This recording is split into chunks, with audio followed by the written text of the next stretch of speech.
How's it going, everybody? Welcome to Virtual History 360. I'm Mr. Wade, and today we are reviewing Florida's updated civic standards. This might be your introduction to the standard, or a review before the EOC, but either way, we're going to work through this content together. It might sound complicated, but don't worry, we'll break it down. If you aren't already subscribed though, make sure you do yourselves a favor and click that button now so you can keep up with all of these standard review videos that'll be coming out during this year. So, what do you say? Are you ready to jump right in with CG.1.4? Here we go. Let's start with the concept of separation of powers. This idea, put forth by the philosopher Montesquieu, suggests that governmental power should be divided among different branches to prevent any one branch from becoming too powerful.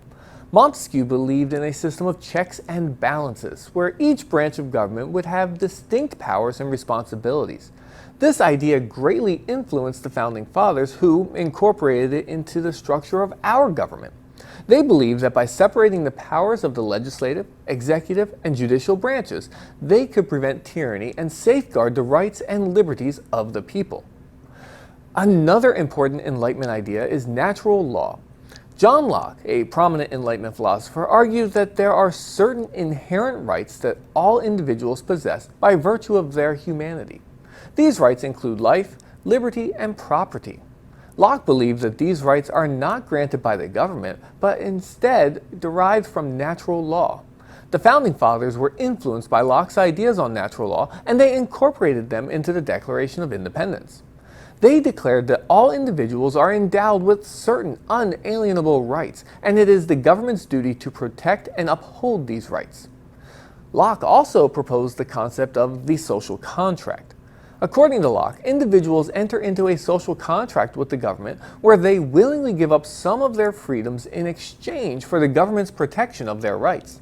This idea influenced the Founding Fathers' understanding of the relationship between the government and the people. They believed that the government derived its power from the consent of the governed and that it should serve the best interests of the people. The social contract theory was instrumental in shaping their views on individual liberties and limited government. The influence of Montesquieu's and Locke's ideas on the Founding Fathers cannot be overstated. The Founding Fathers admired Montesquieu's ideas on the separation of powers and incorporated them into the framework of the United States Constitution. They established three separate branches of government: the legislative, the executive, and the judicial, all with distinct powers and checks on one another. This system has helped to maintain the balance of power and protect individual liberties. Additionally, the Founding Fathers drew inspiration from John Locke's theories on natural law and his social contract. They believed in the importance of protecting individual rights and ensuring that the government's power is limited and accountable to the people.